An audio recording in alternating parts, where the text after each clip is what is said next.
E aí, pessoal, tudo bem? Aqui para falar dessa heróica, épica classificação da seleção do Egito. O Egito venceu a Austrália nos pênaltis por 4-2, com o jogo empatado em 1-1. Foi a terceira decisão em pênaltis nesta Copa do Mundo. Vale lembrar que o recorde foi em 2014, que nós tivemos 8 jogos de mata-mata decididos em pênalti. Essa Copa já teve o Egito e a Austrália de hoje, aquele Alemanha e Paraguai, né, que foi jogado no mesmo dia do Brasil, e também Marrocos e Holanda, né? Então, vitória da seleção egípcia, primeira vez que o Egito jogará, ou melhor, venceu, né, se classificou numa partida de mata-mata. O Egito, vale lembrar, já jogou um mata-mata, mas foi lá em 1934, quando era uma das seleções que foi classificadas, né, convidadas, mas ainda era uma fase que já começava no mata-mata, né? Então o Egito jogou uma partida e fez um gol, perdeu essa partida. Então hoje foi a primeira vez que o Egito jogou um mata-mata classificando-se da fase de grupos ao mata-mata, né? Foi a primeira vez que o Egito passou da fase de grupos e nessa Copa do Mundo conseguiu a sua primeira vitória contra a Nova Zelândia. Aqui consegue a sua primeira classificação em mata-mata. A Austrália tampouco jamais tinha vencido um mata-mata, né? Foi sua terceira partida de mata-mata, tendo perdido para a Argentina em 2022 e para a Itália em 2006. Vale a curiosidade de que todas as seleções até hoje que eliminaram a Austrália em mata-mata foram campeãs do mundo, tá? Então a Argentina em 22, a Austrália a Itália em 2006. Será que o Egito vai ser campeão do mundo? Será? Muito difícil, né? Mas o Egito consegue ser a segunda seleção africana classificada às oitavas de final da Copa do Mundo. Ainda tem duas vivas, as que jogam hoje, né? Cabo Verde e Gana, que definem as duas últimas vagas da Copa em duelos contra seleções sul-americanas, né? Argentina e Colômbia. Então nós teremos no mínimo duas africanas entre as 10 que classificaram para essa Copa do Mundo, né? O jogo em si não foi um jogo brilhante, há de ser dito, talvez o jogo entre seleções de menos peso, né? Apesar do Egito ser o maior campeão africano, mas um jogo que chama menos atenção. Não havia nenhuma seleção europeia ou sul-americana que geralmente cria esse burburinho, inclusive dado do Mister Chip, que é um repórter espanhol que eu sigo. Se você quer informações interessantes, siga-o também. Que esse foi o primeiro jogo na história da Copa do Mundo entre duas seleções, entre uma seleção asiática, né? Vale lembrar que a Austrália era a última seleção asiática, entre aspas, participante nessa Copa do Mundo. Eu ressalto que a Austrália fica no continente da Oceania, mas joga futebol pela Ásia, né? Por uma questão de competitividade. Na Oceania, a Áustria era muito acima das outras equipes. Pede para a FIFA para jogar na Ásia a partir de 2006 e o consegue. E um primeiro jogo da história do mata-mata de Copa do Mundo entre uma seleção asiática e uma seleção africana. Termina com a vitória da seleção africana com essa classificação do Egito. E aí, como eu ia dizendo, é um jogo que não foi tão inspirado, né? Começa com o Egito achando um mecanismo bastante interessante para impedir que a Austrália contra-atacasse, o que também foi ajudado por, mais uma vez, uma crítica que já foi constante minha ao Tony Popovic nessa participação da Austrália na Copa do Mundo, o fato dele ter um jogador como o Irankunda, que joga uma primeira partida sendo um foguete, um cara que era a principal válvula de escape para contra-ataques da seleção, e coloca ele centralizado, pensando em corridas no meio espaço entre zagueiros, né? Acho que perde muito da capacidade principal que tem o Irankunda, né? Que é o principal jogador desse time, pelo menos o mais habilidoso, que mais chama atenção, talvez junto com o Volpato, que mais uma vez entra como titular e faz uma boa partida. Mas o Irankunda ficou muito limitado no jogo de hoje, né? Ele precisa de uma referência para justamente segurar a bola em pivô e deixar ele na velocidade. E a Austrália não teve isso hoje. Teve dois jogadores basicamente mais ofensivos e o Metcalfe, que é um meia basicamente improvisado pela esquerda, né? Então isso limitou muito as possibilidades de contra-ataque da Austrália. O Egito também conseguiu fazer isso nos primeiros minutos, limitando muito justamente os alas da Austrália, né? A Austrália que tem muita força, principalmente pelo lado direito, já que o Jordan Boss fica jogando por ali, e as principais chances da Austrália surgiram com o Jordan Boss dobrando com o Volpato por aquele lado. Mas o que o Egito fez? Fez uma dobra por ali, colocou o Ashur para marcar naquele lado esquerdo, lado que já tinha também a marcação do Marmoush na saída de bola, e ainda tinha o Hafez, né? Principalmente Hafez e Achour fizeram um grande jogo de marcação. O Marmoush também ajudou bem ali naquela questão sem bola, mas com bola não foi bem, né? Mais uma partida bem abaixo do Marmoush nessa Copa do Mundo.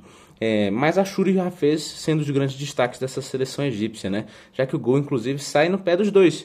O Hafez cruzando e o Achour cabeceando. Vale lembrar, 2 gols saem de cabeça nessa partida. E o primeiro da seleção egípcia. A partir daí, o Egito acho que se tranquilizou demais no jogo, né? Teve várias oportunidades para matar. É um time que joga confortavelmente não tendo a bola, né?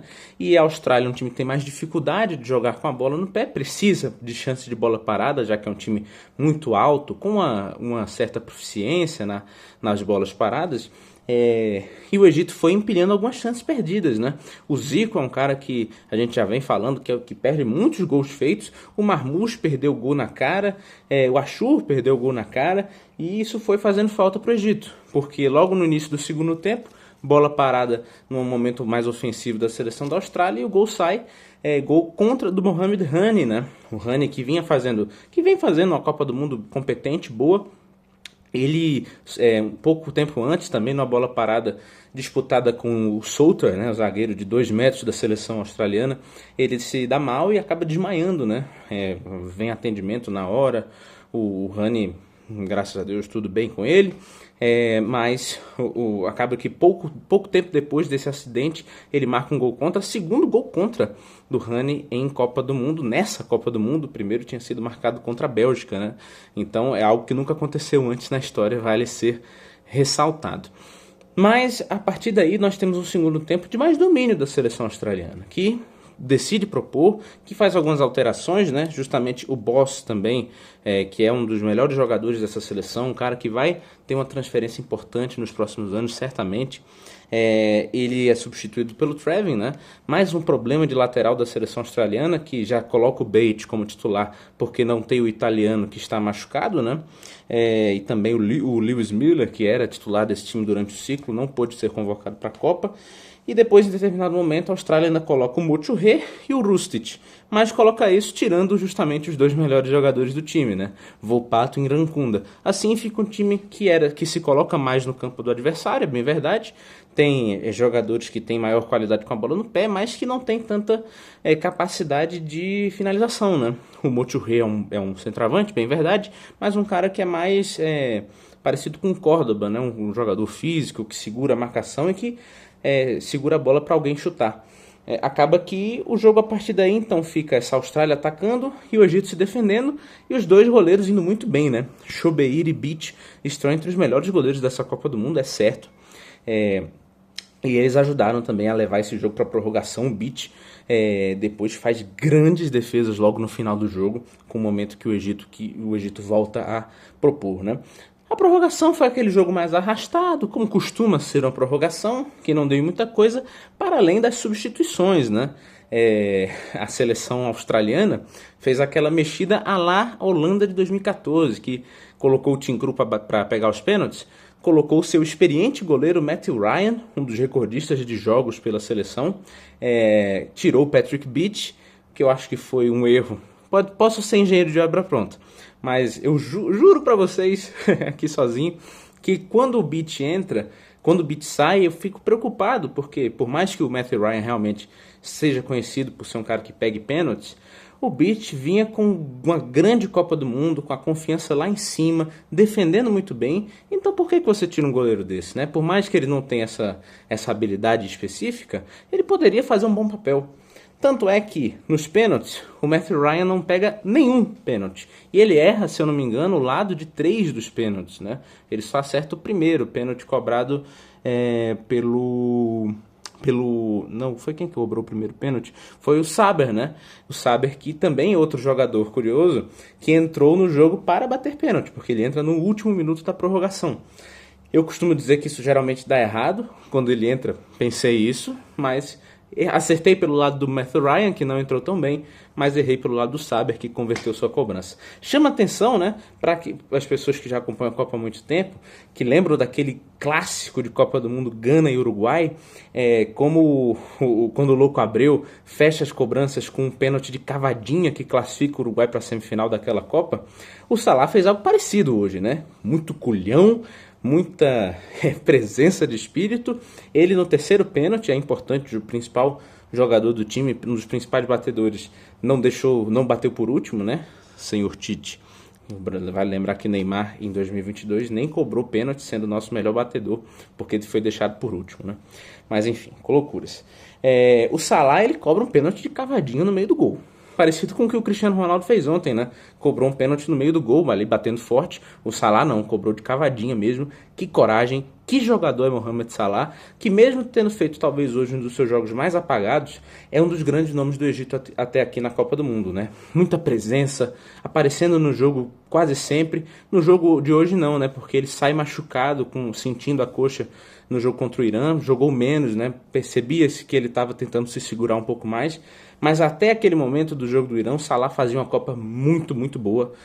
Como faz uma Copa muito boa também o Achour, é o principal nome na criação de jogadas, nos chutes, no passe qualificado, no meio campo. É um ótimo, ótimo jogador do Al-Ahly. Que também jogou no Zamalek, né, dois times muito rivais. É como se um jogador tivesse jogado por esporte náutico, tipo o Carlinhos Bala, né? Mas como se tivesse jogado por Cruzeiro, Atlético Mineiro, Inter e Grêmio, você entendeu. Mas, enfim, acaba que depois a Austrália perde 2 pênaltis, os dois por erros de batida, né? O Chobeir não os defende. A Austrália parecia ter uma estratégia, né? Bater todos os pênaltis na direita, bateram todos lá e erraram 2, né? O Salter erra o primeiro pênalti, depois o Harrington erra o último da Austrália, o quarto, e aí o Abdelmajid zagueiro que entra no segundo tempo, é quem marca o gol da classificação definitivo do Egito na próxima fase. O Egito consegue essa vitória tão importante, já independentemente do resultado na próxima fase, a melhor campanha da história do Egito em Copa do Mundo, o que já coloca Mohamed Salah, mesmo que ele já estava, né, mas agora como resultado, um jogador que era cobrado por resultados, né, nunca venceu uma Copa Africana de Nações, para a seleção que é como a seleção que mais venceu Copas Africanas, né? É como se um jogador muito importante chegasse no Real Madrid e nunca vencesse uma Champions. Então, enfim, tem esse peso.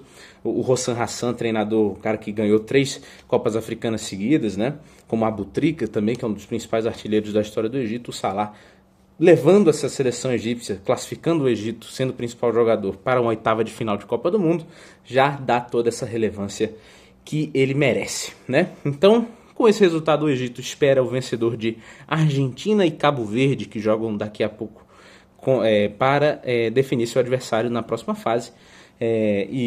Enfim, vamos ver o que acontece. É isso aí, pessoal. Até a próxima.